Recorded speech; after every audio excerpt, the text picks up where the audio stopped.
Welcome to all of our friends out there in the Boss Hole Transformation Nation. This is your co-host, John Brewer. Good to have you here on this installment of the Boss Hole Chronicles. And this is a very special one. We've never done this before because I am going to be joined today by my other three teammates from Real Good Ventures. That is the amazing Sara Best, the incomparable Karen Schulman, and the remarkable Hannah Best to talk about Gallup's most recent publication based on the American workforce, and it is entitled U.S. Employee Engagement Sinks to a 10-Year Low. Not great news, but it is absolutely essential that we share this with you and we start to talk about how do we begin to reverse these trends. I mean, that's what we do at Real Good Ventures as a talent optimization consultancy. What can you start to do right now to reverse these trends of disengagement? It's possible. Let's make sure that next year Gallup has a better result. And let's jump into the discussion right now. The Boss Hole Chronicles are brought to you by Real Good Ventures, a talent optimization firm helping organizations diagnose their most critical people and execution issues with world-class analytics. Make sure to check out all the resources in the show notes and be sure to follow us and share your feedback. Enjoy today's episode.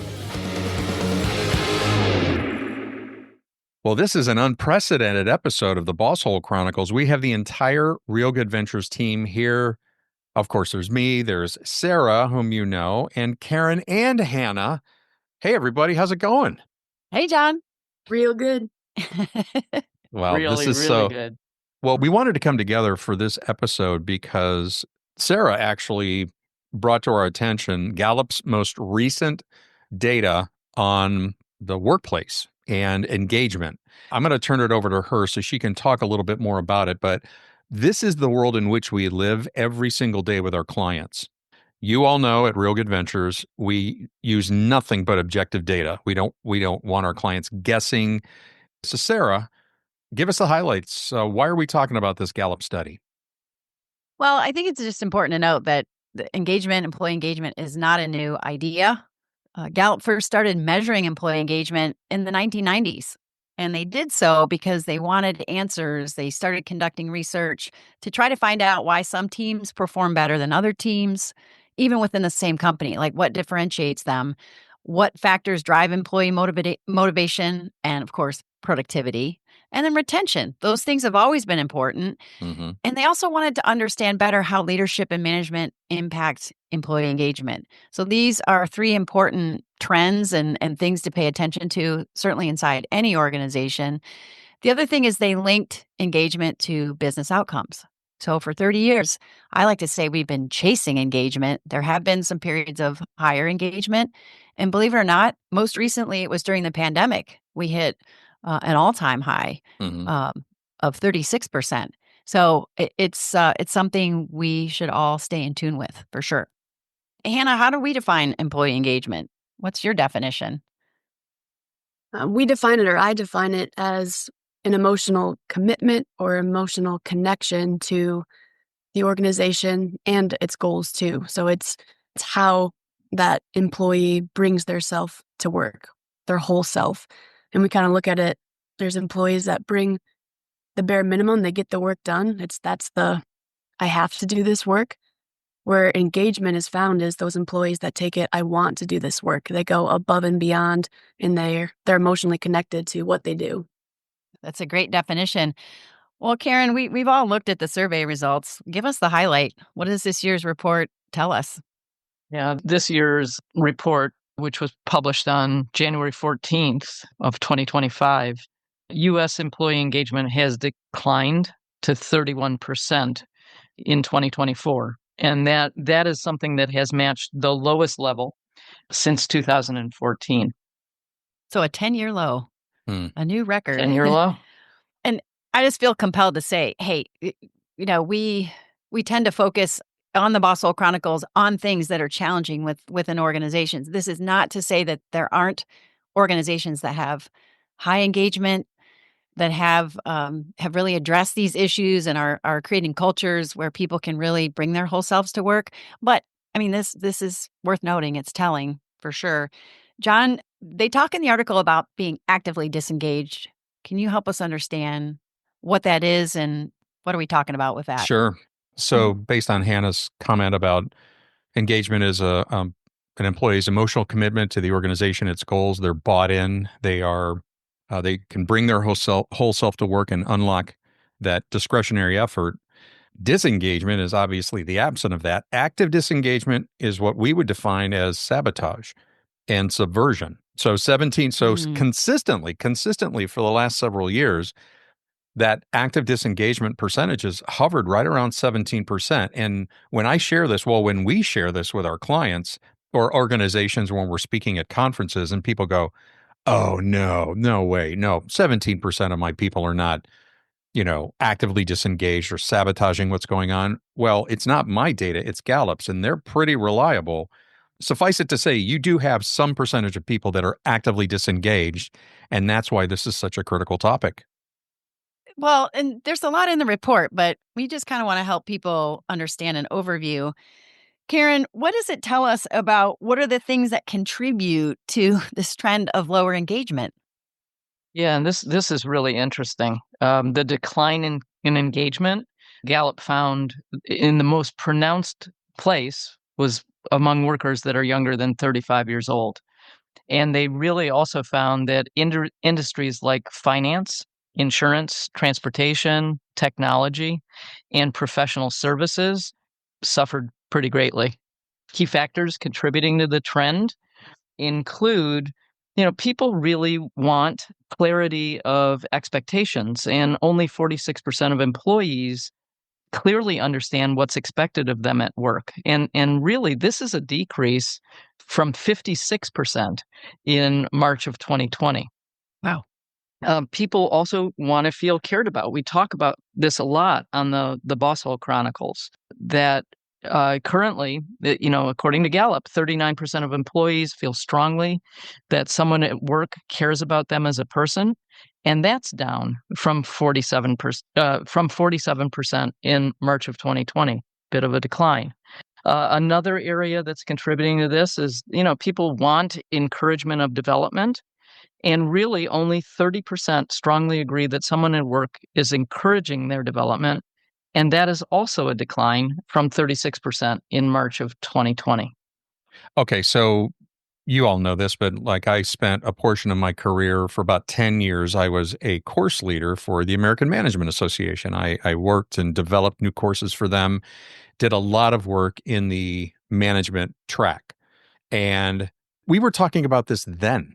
I mean, this is in the 1990s and in the early 2000s about the critical nature of clarity of expectations. It is unfair to any employee to step into a role and not be crystal clear on what is expected of them. And yet this continues to decline. And what that tells me is, one, we're really not paying attention because this is almost like saying, well, let's play a game or let's learn a new sport or something like that, and not having any idea of what is expected or what the rules are. Just go ahead and do it. I'm just really, really shocked that this continues to be so problematic. And what it tells me is that we continue to put the wrong people in management roles that don't understand the nature of this. Well, John, by the way, your example of like sports, that just happened to me last week. What, like what? I went to a beginner women's pickleball league. Oh, It just started and there were 60 of us and there were, we were dispersed among the courts and they said, okay, go. And most people were kind of looking at some of us knew a little bit about how to play, thanks to our hmm colleagues like Karen and others. We've been taught a little bit, but yeah, not having a context. So I have a question hmm for the team here. It would be easy to use the fundamental attribution error here and just assume that managers aren't taking the time. They don't want to take the time to spell out what's needed. I don't think that's entirely all that may be at play. What if a manager is less attentive to detail, very comfortable with ambiguity, excited about moving forward on something, and not really adept or spending the time to put the detail into it, and they have an employee who actually swears by that. I need to know step by step how this works. I need to understand what your end game goal is. I mean, isn't that a lot of what people struggle with at work is I need these things that my manager is not giving me, But it's not because the manager doesn't like you or they're intentionally trying to sabotage you. They just don't think that way. Well, Hannah, you've done a really good job, actually, since you joined our team now almost 2.5, 3 years ago. I can't even remember now. You have had to come to us several times and say, or at least to me, and say, hey, I need a little more specificity here. I need a little bit of better picture of what it is you'd like me to do or how you'd like this to end up. Because our patterns are a little bit unique and different. You have high formality, I have no formality. Yeah, I think the behavioral drives, they certainly come into play when we talk about this need to know or need to know what's expected. I think the behavioral drives are one piece that come into play, but even for if we talk about Gen Z and the younger generations that are having a more significant decline when it comes to engagement, to me, it appears that across the board, behavioral drives aside, it's just a little bit more pronounced that that need for clarity is just there. If we think about, we talk about the whole person all the time, the whole person model, head, heart, briefcase. If we think about the briefcase part, the experiences that have been had by the younger generations, one theme John and I talked about when we had the Gen Z podcast episode was all about the need just for support, the need for continued support. And part of that support is expectation, giving clarity about what's coming, what to expect. And so I think behavioral drives do come into play, but it tends to be a trend, I think, that's just a little bit more common younger generation. Hannah, I think that's great insight. Sara, I think about your comment is really between the people, the manager, direct report, and sort of that difference of behavioral wiring. And that absolutely is critical in helping them work together. I'm going back to even today, we run into organizations that really don't have job descriptions or clearly defined expectations within a particular role. And once again, it's like, if you get that high formality person that wants to take this particular role, my guess is that they've already seen in some sort of job description or through the interview that this is the stuff you're going to be doing. Now, where it falls apart is when you have a manager, for example, that is very comfortable with ambiguity, as we are, as you and I are, and that can break down. But just walking in and not understanding, how am I being measured? How will anybody know what success looks like in my role? That is such low-hanging fruit. But the fact that it's one of the three main drivers or the top driver right now for this disengagement is just still so shocking and so fixable. So I think it's not an either or. I think it's a both and. Nice. Karen, you have anything to add? I kind of alluded to the fact that on the Boss Hole Chronicles, we often talk about if you want to be a manager, stay out of the boss hole zone. You want to be a good leader in your organization, you have to let people know that you care about them.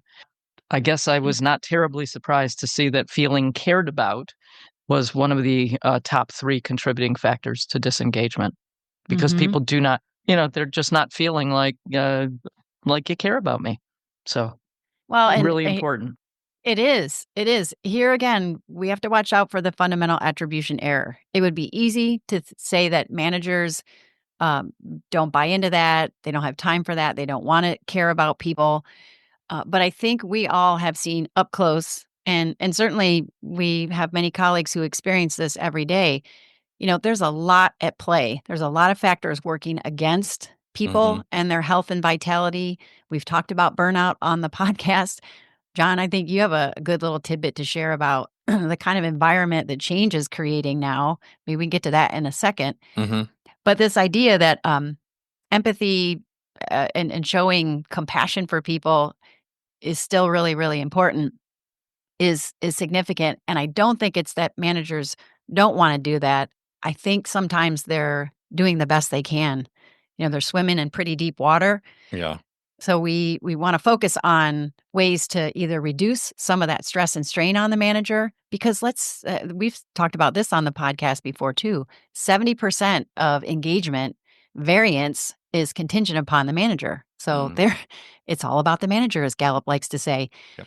So that is important. I did see a headline yesterday somewhere. I didn't click on it, but it said something like CEOs are tired of empathy, or they're ditching empathy. So I was like, but not a healthy trend coming forward. Where did you see that? That was on the internet somewhere. Okay. Yeah. That sounds so counterintuitive to what's happening, but it's related to this something that jumps out just based on this conversation when Hannah was talking about engagement, and I know, Sarah, something you like to talk about, a person bringing their whole self to work. Yeah. That did not exist 20, 30 years ago, 10, 20, 30 years ago. Feeling cared about, managers, the old command and control sort of origins of boss hole behavior would be, oh, no, no, you leave that stuff at the door. You don't bring that into the office. We're here to get work done. So that's not where Gen Y or Gen Z are. They're bringing themselves to work. And I think that's where that split is happening. You have still some more old school, old framework managers or management practices Mhm. that don't know how to deal with that. All they want to do is they feel the pressure to move faster. And this is where this rift is getting wider. John, as you say that, the command and control model Mhm. sounds a lot like mandated return to work policies and other inflexibilities that are happening. We know that that's also contributing to lower engagement. It is a very freaky and weird job market. People are getting laid off. There's a labor shortage. I mean, there's so many things at play here. John, share with us what we were talking about before the podcast in terms of the rapid pace of change Yeah. and what that's doing. Well, and we've heard this from clients actually within the last 4 to 6 months, toward the latter part of 2024, about change velocity. That term has been out there. It's nothing new, but in the research, Gallup attributes declining employee engagement and rising detachment to the first thing they identify is rapid organizational change.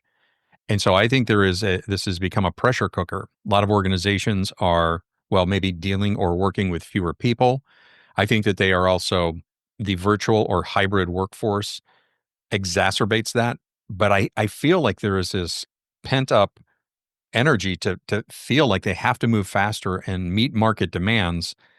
And I don't know if that's created by themselves or if it's internal or external. I'm not quite sure where that comes from, but it's not having a good effect on the emerging workforce. I think the younger generations see what their parents did and they say, "I don't want that. I don't want to work like that." And Hmm.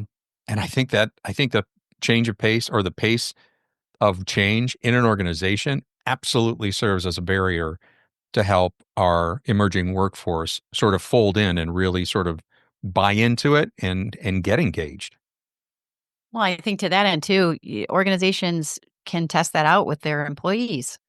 Have Hmm. focus groups, talk to them. How are they coping with the rate of change? Hannah, what are you seeing or hearing from your generation, your friends who are finding their way into the workforce? Any thoughts about the pace of change and just how they're coping with that? Yeah, I was just thinking about, John, when you said the emerging workforce, I was thinking about when Gen Z or millennials emerged into the workforce, what that time was like. A lot of it was during the pandemic time. And so I think Hmm. about those employees that came in probably missed the traditional onboarding process that there was in place before. So they probably never received that certain level of engagement or development. But also in that time during the pandemic, where there's a lot of emphasis on reflection for a lot of people, I think that's also where that kind of shift to finding work that has purpose and where your values are aligned Hmm. became such a big something sought after for the emerging workforce and for the younger generation. And so that definitely comes into play, I think. But if I think about those early career experiences, it happened in such a state of change Yeah. where no one really knew what was going on. Even Gen Z that was opening in or coming in, that was a new workforce for, or a new workplace for everyone that had been there prior to. So it's a shift for kind of for everyone. And I think since then we've gone through the ebbs and flows of resettling, but I don't know if most organizations ever got back into the process that they once had. That's such a good insight. I'm thinking of a friend whose son took a job. He graduated in 2020 from college, and he took a job and worked out of his bedroom office in their small apartment in New York for the better part of the next year and a half, and didn't even meet his team or his colleagues in person until a year and a half later. He was interviewed and hired via the web. It's really good insight. You mentioned development. Let's talk about that in a second. But I do want to say too, John, in relationship to the pace of change, the climate outside of organizations is worth noting too. And we maybe you first get to hear it here on the Boss Hole Chronicles, but I came across this yesterday that VUCA is out. If you remember the term VUCA, volatile, uncertain, complex, and ambiguous. It was a term created by the military post Cold War, and it took on many great shapes and meanings and has been referred to often as an appropriate acronym for a lot of the dynamics that companies and people have been facing. But it says that no longer captures what we face now. The new term, are you ready for this? BANI, BANI. It's a new framework: brittle, anxious, nonlinear, and incomprehensible. And I won't say more about it because that could be a whole podcast episode unto itself. What do we mean by brittle and nonlinear, incomprehensible? But yeah, there's a lot of forces at play. So let's just touch on the development component for a minute. People are not feeling, at least that number's dropped down, that someone is thinking about or encouraging their development. What does that really mean? Well, I think we all, in our world here, we have always been about development. How do we help people grow? How do we help them expand, upskill, build their briefcase, if you will? Once again, traditionally, if the market gets tight or business is down, what are the first things to get cut? Training and development, people development stuff. That ought to be reversed. When it comes to development, I think, and I go back to the statistic you shared, Sarah, that's, managers account for 70% of the variance of employee engagement. That's why we started the Boss Hole Chronicles, because the managers like it or not, disproportionately higher role and impact on engagement and everything associated with the organization. So I think we need to start with our managers. I think, first of all, stop putting the wrong people in management roles. We've talked about reinventing the manager, reinventing the workplace for the better part of 2.5 years. Start there. And I think it also starts with reframing or thinking differently about leadership and management. And if you want to understand what management should look like, just go back over the last 2 years of all the Boss Hole Chronicle episodes. Our subject matter experts have provided great insight. But if we don't start developing and equipping our managers and empowering them in the right ways with the right people, I don't see these numbers changing very much. So that's my thought on development. Yeah, and I think that's important. The pace of work has always been fast and furious, and I hear a lot of organizations say we want to develop a career path. We just haven't found the time to do it. Karen, what's been your experience with employee development? I think that especially in fast-paced work and in companies that have had to downsize, that the focus is not on things that, in terms of development, not on things that are very long-term. It's more short-term. Give me the results, because we got to get the results. We got to hit the profitability numbers, et cetera.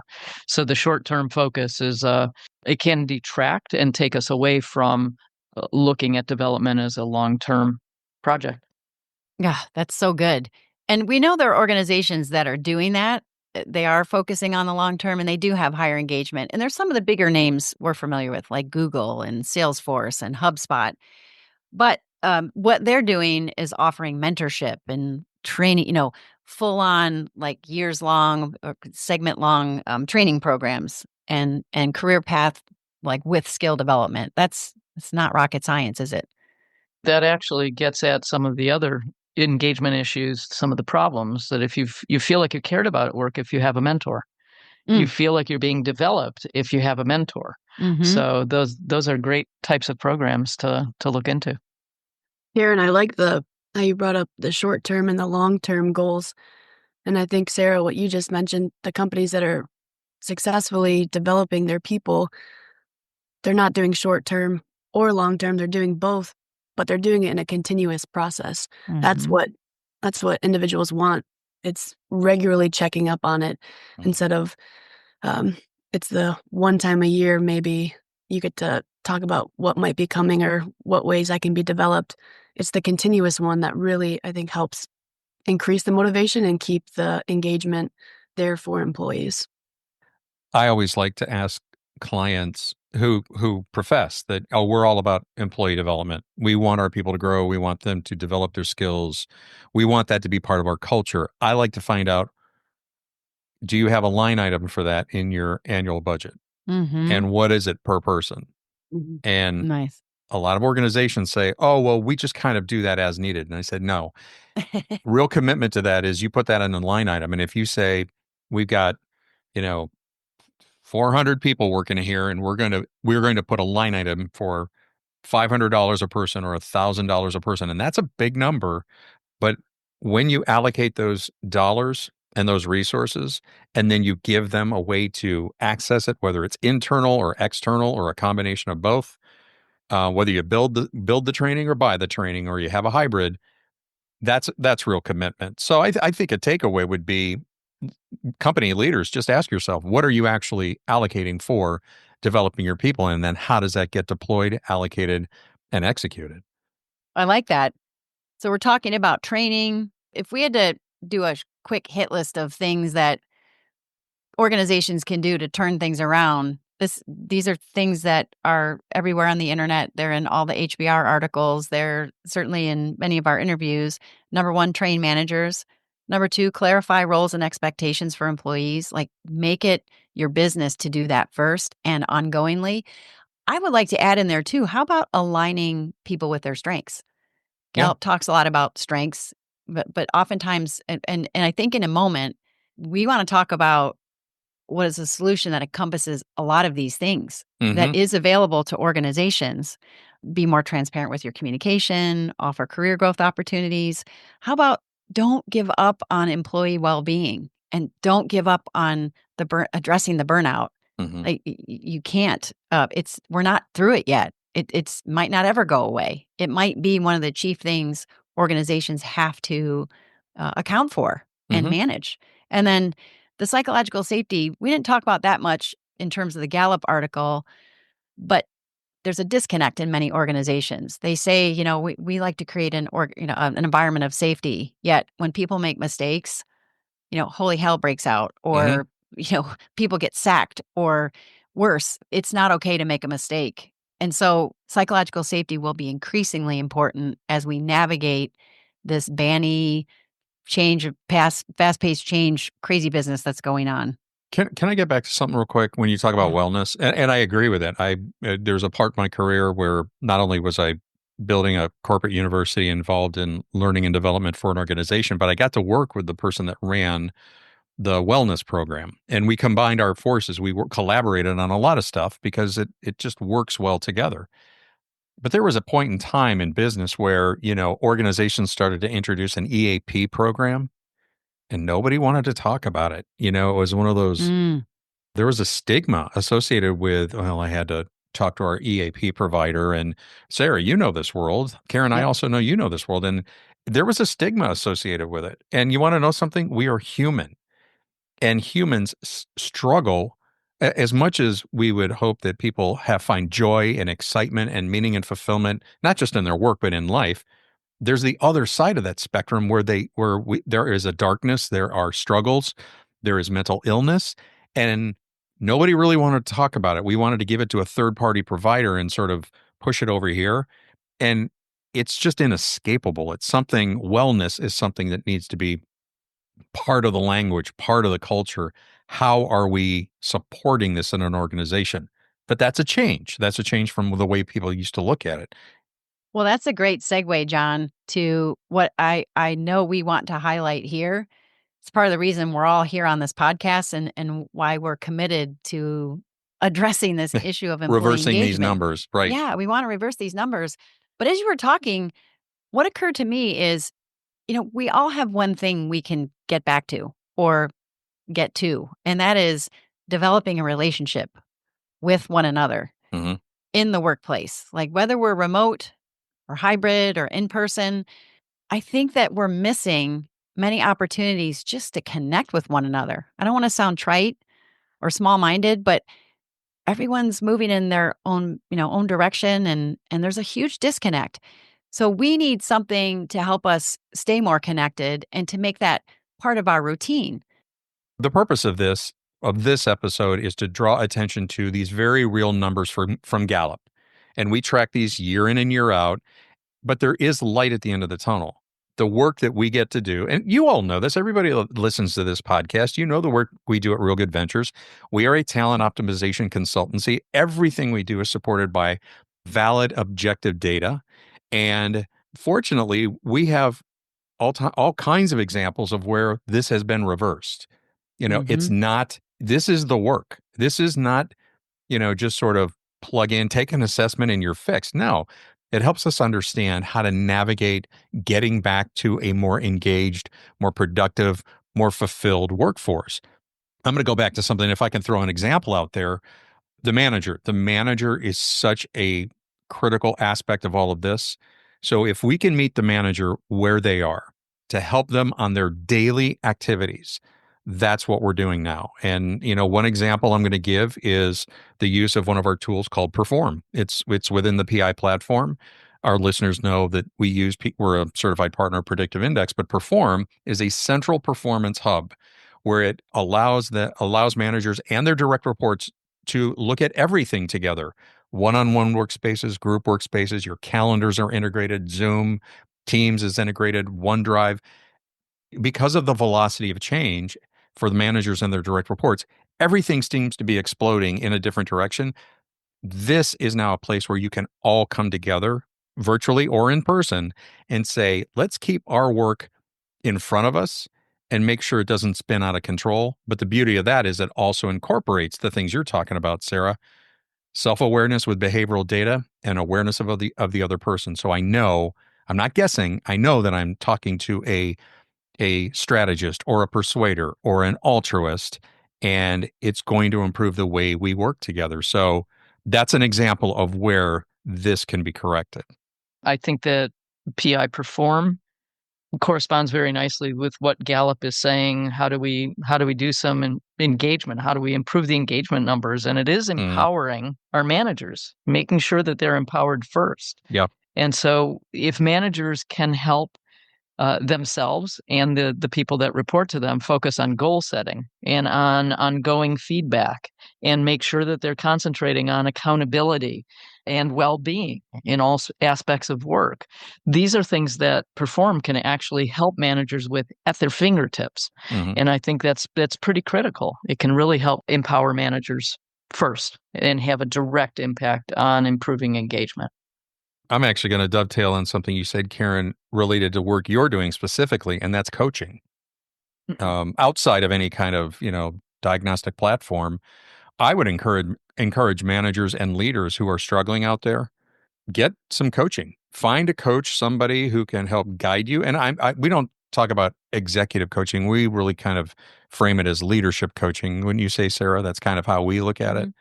So you don't have to be an executive, but Karen, the work you're doing with clients has been, really transformational. You have seen it firsthand. I'm going to toot your horn for you. That's impactful because they need somebody to help guide them as well. It's almost like coaching is the EAP of the 2020s, in my opinion. Okay. Yeah. Oh, in fact, when I was the certified employee assistance professional, that was my exit from being an EAP. I became a coach and worked with emotional intelligence. And I think that was around 2004, maybe 2003, somewhere in there. You're right, Karen. Hannah, you've been working with clients using PI Perform, and you've been helping them to develop, their meeting structures and templates that they can use, helping them understand the workflows, and even helping them understand how to write feedback. And one of the things I think about is, sure, as a manager, I know I'm supposed to give you feedback, but how the heck do I do that? What am I supposed to say? What if you take it the wrong way? Well, there's a part of PI Perform that helps managers with that, but share with us your take on it, Hannah. I think what Karen touched on in terms of Perform is the development, or it is the learning that we can put in a manager's hands that makes sure that they are being developed. And then in turn, they can learn and know how to develop their direct reports. That's the big thing. And it's the hub for everything. It brings it all into one place. It's easy to use.